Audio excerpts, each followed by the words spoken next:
Hello friends, how are you all right ji. बहुत ज़्यादा request आई है कि बाजुओं पे, थाइस पे और पेट पे एक साथ ही कोई ऐसा योगा का पोस्चर बताएं जिसकी वजह से ये ख़त्म हो जाए।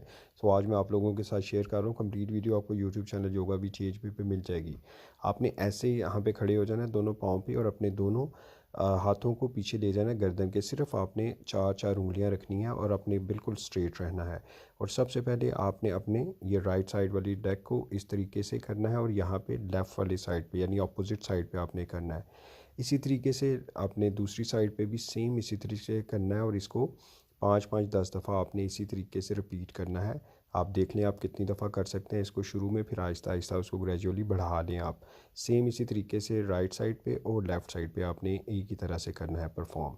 आप देखिएगा कि आप इसके 25 बाय 30 कर लें या 25 बाय 4 दफ़ा कर लें। सो इस तरीके से करें। आपका पेट, आपकी थाइज़, आपके